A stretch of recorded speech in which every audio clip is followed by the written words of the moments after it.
Thank you for clicking on the video. Welcome back to the channel.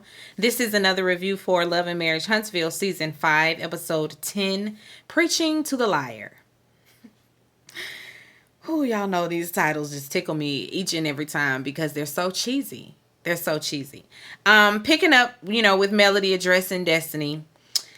Melody did speak. She barely spoke. But I guess it was audible enough for someone else in the room to hear it because Kimmy co-signs and says she did speak to you. But Kimmy, you know that it wasn't one of those, "Hey girl, how are you doing? Congratulations. Nice to see you." It was one of those. It was very, "Oh, hey Destiny. Hey Kimmy." It was very, "Oh, hey Destiny. Hey Kimmy." Girl, don't act like you don't know why she didn't hear it, or like you was loud, or like you intended for her to hear you. I think you said it to say you said it, because the way we replay it over and over again, like as if we're trying to, like it's a gotcha moment for Destiny. It's like, but you barely spoke, Melody. That's why she's saying this. It's not like she's putting 20 on 10. Like, you really did barely speak to her. If there were no captions, I feel like we all would have missed it. Anyway, Demi steps in. She chimes in to kind of clarify things for Destiny and to kind of speak for Destiny. And they're all basically telling Destiny, your attitude, it's a little off. It can be a little off sometimes. Destiny feels like she didn't really show that at the grand reopening. She feels like I don't feel like I exuded anything, like I was bothered or nothing like that.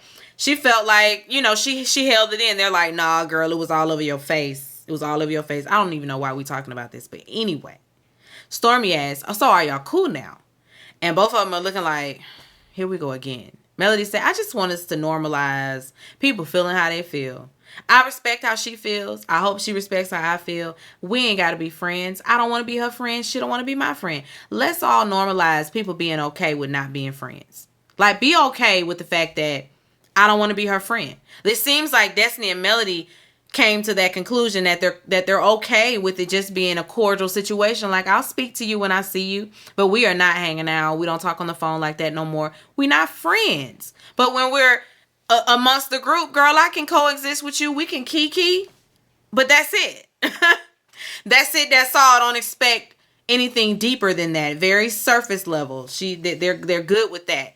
Melody just want everybody to just listen, normalize letting people feel how they feel. If I say I don't like her, don't try to put us back together. I said I don't fool with her like that.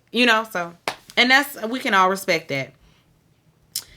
Stormy, it ends the night. She gifts the ladies with Canvas product. There's a tote bag and it's full of products. So thank you, Canvas, thank you, Canvas. Thank you, Stormy, for the Canvas beauty products. Listen, I would have been happy. Okay. I love me some hair products.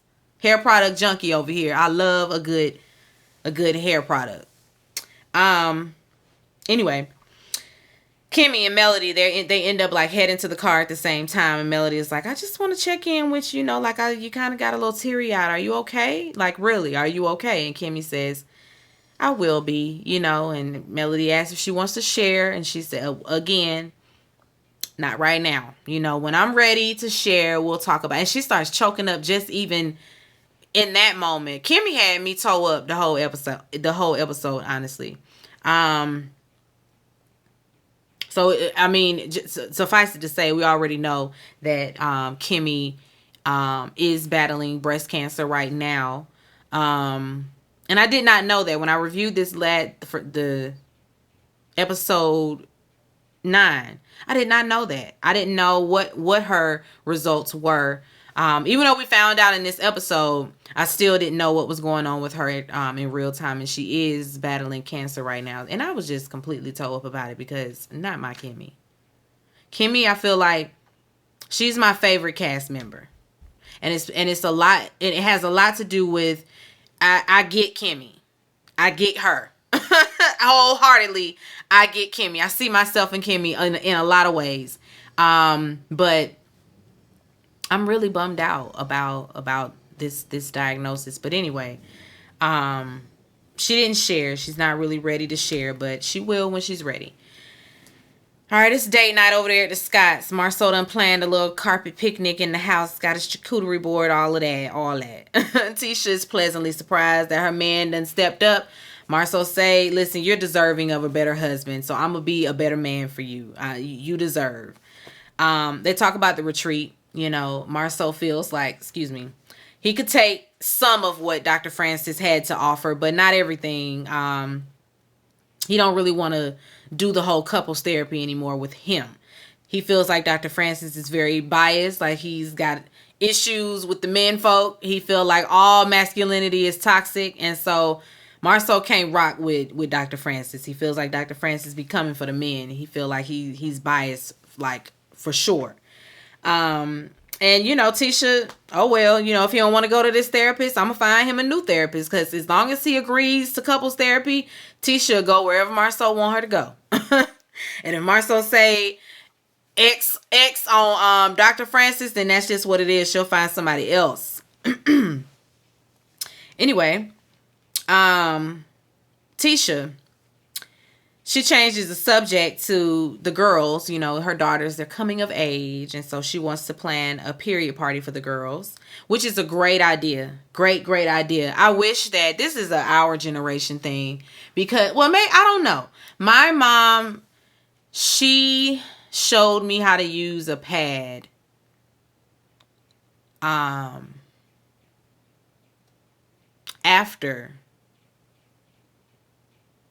my period started. And I don't think that was I feel like I probably should have known ahead of time. You know, it wasn't I started my cycle and I was outside playing and I just was not, it would just not stop flowing, and I was crying about it. Like I was really crying about it, and she was at work like, girl, just okay, get one of the pads up under the sink. You already know what to do. Put it on your panties, then going on back outside. It wasn't, she didn't make it a moment for me at all.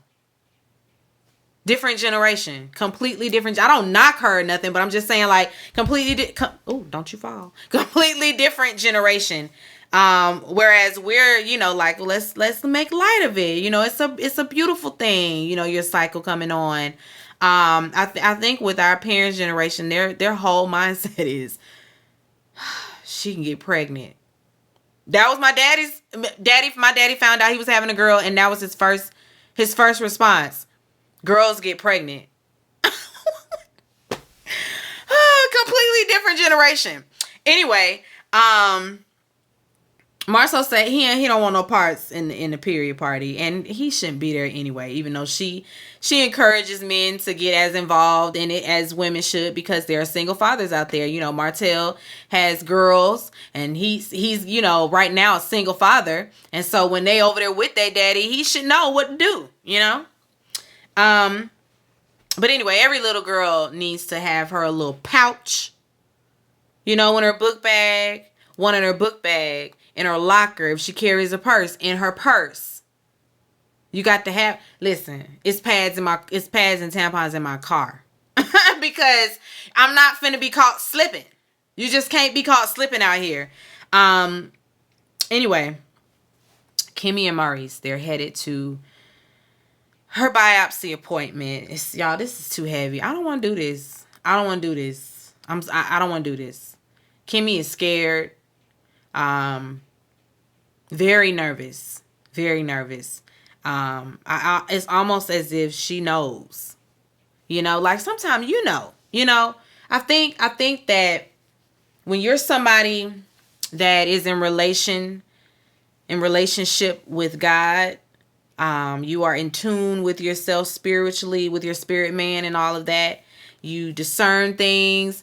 I think that you know. When I think you know. And I think that's where Kimmy is, but she's not in the place where, this is why she doesn't want to share with anybody, or, you know, why, because she mentioned Maurice not coming to the first appointment, you know, because she wanted to think of it like a regular mammogram appointment, not like an appointment to go and see about the lumps in her breast that she found, you know? And so thinking about it like that, it's kind of daunting, and it kind of makes her feel like it's, bad news.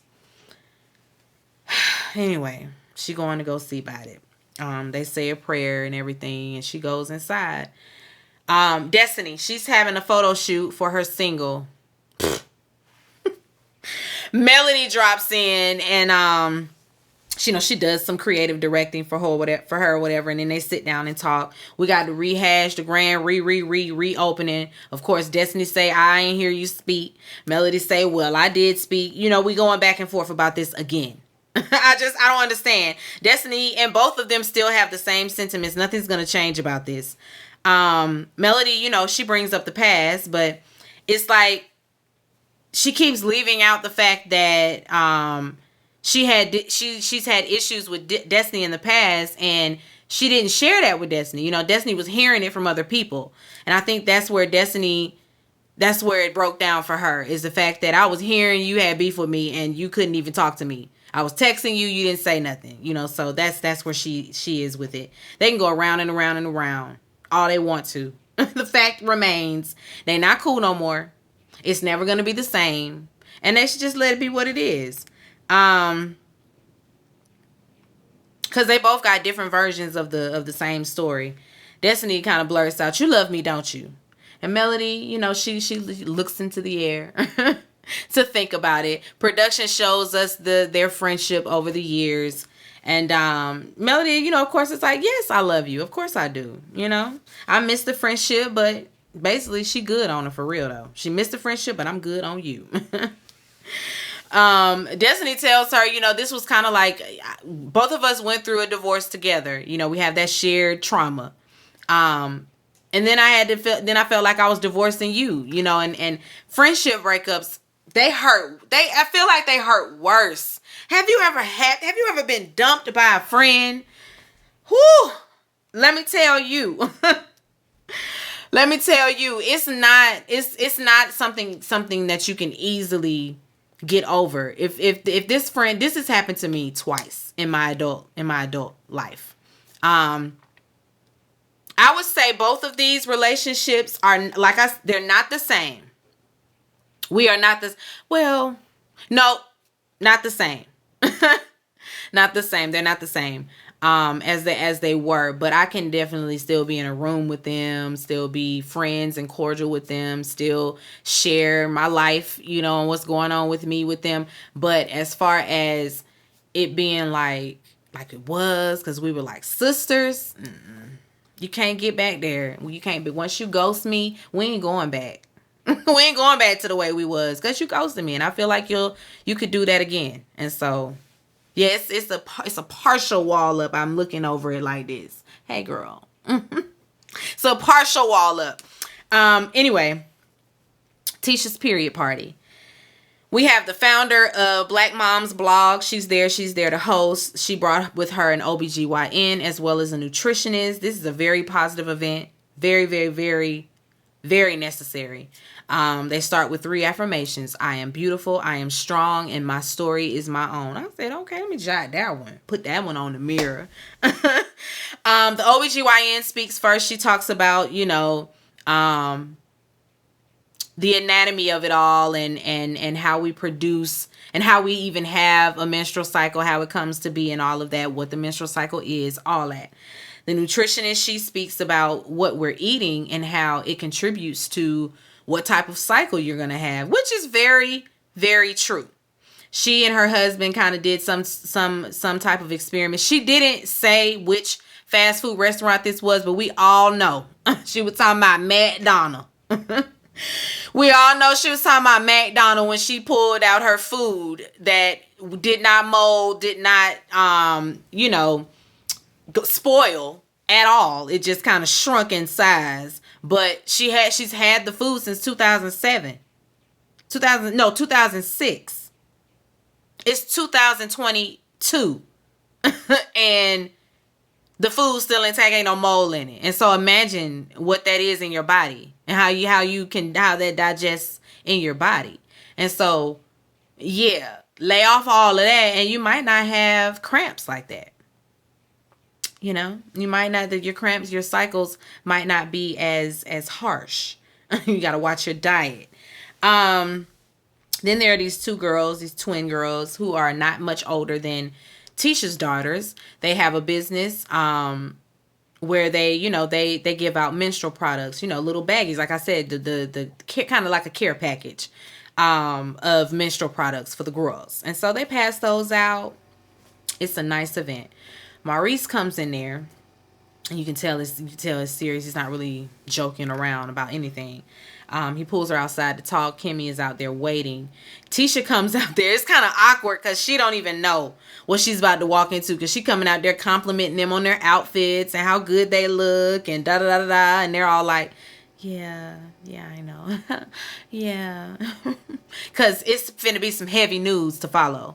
Kimmy just drops it on her. She just drops it on her. Of course, Tisha is just immediately crying. And me too. As am I. Her lumps and lymph nodes came back positive for cancer. So it's not an aggressive form. She does have the most aggressive form, but they found it in stage 2, which is pertinent. That's important to get your screenings and mammograms. And I'm 34, 35 next year. And so I feel like I'm gonna have to start going and get my mammograms. I'm gonna have to go and start getting my mammograms. Because it's important, I feel like maybe they might need to lower the age. Because, they used to say that about 45, in your 40s, perimenopausal, you should probably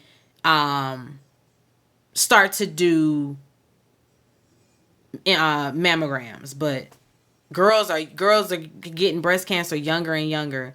There's the girl I went to middle school with. She passed away a few years ago. She was 27, I think, 27, or was it like 24? She was young. Portia was really young, very young. Breast cancer took her out. My husband's one of his frat brothers, their wife, I think he buried her like 2 years ago. She's been gone 2 years now. 2 years? I think 2 years. Breast cancer. And she young. So yes. Go get the screenings, get the mammograms. Do that. Because they caught hers early. And so her prognosis is good. I'm praying for Kimmy. I really am, because I ain't finna have it. She brought the baby a gift. And, and talking about the gift and all of that, she was crying. Listen, I was towed up by the end of this episode. Just completely towed up. Oh, I'm praying for Kimmy. I really am. I don't follow Kimmy on social media, but I'm about to now, so I can keep up with the journey and make sure that my girl is, safe and secure and healthy and here. Not today, Satan. Not today. Anyway, that's where we end. Let me get off of here. I got another review to do. Got to do Potomac. And I feel like I'm be done for the day.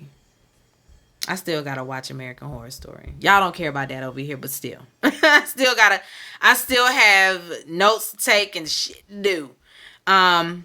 Be sure to rate, comment, and subscribe to the channel. It's Call Me Busby, and I'll chat with you later. Peace and light.